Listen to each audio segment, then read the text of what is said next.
Now we're going to start writing these equations again, setting the radius of curvature the same as the radius of the astronaut's orbit.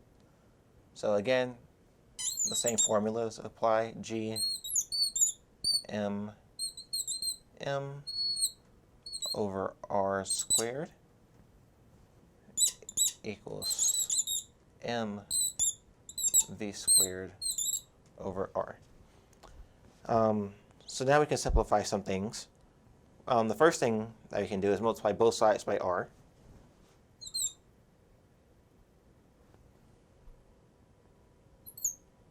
And then the same step, I'm going to divide both sides by m.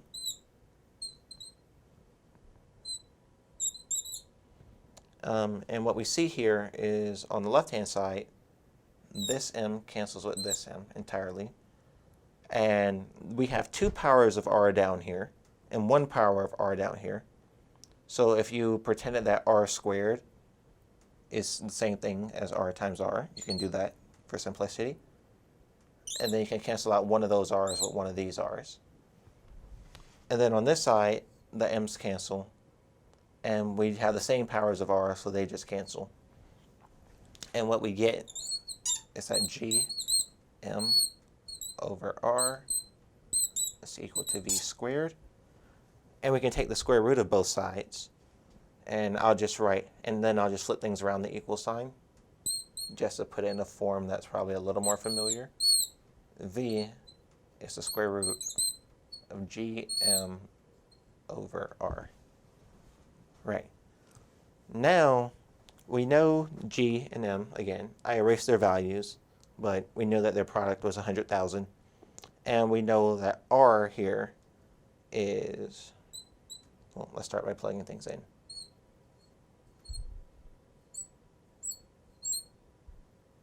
We know that r here is supposed to be 55.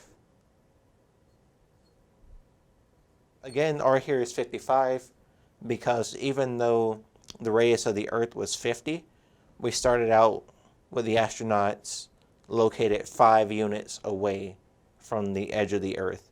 So it's the 50 that we had from before for the radius of the Earth, plus an extra 5 units. And don't forget to put your square root in here. And if we want to figure out what this number is, we can go to Desmos. And I will do that now. So Desmos is in this window. I will press X just to clear this out and get a brand new line. And then, interestingly enough, in order to do a square root, I can just type the letters S, Q, R, T. And just typing SQRT automatically puts the square root symbol there, which is really nice. Again, I can type 100,000, division bar, and 55.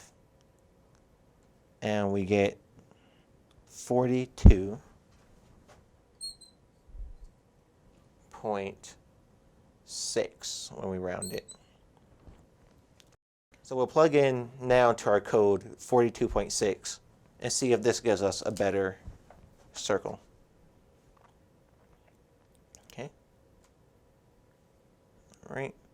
So remember, we're only changing the y velocity. And instead of 45, we're going to do 42.6. I'm going to try playing this first without erasing anything. And if it's too messy, I'll repeat it with some erasing. Okay, that looks like a very good circle. I'll clear out a little space here. I'm just going to do some erasing so you can see it more clearly. Yes. All right, so that looks like a perfect circle to me.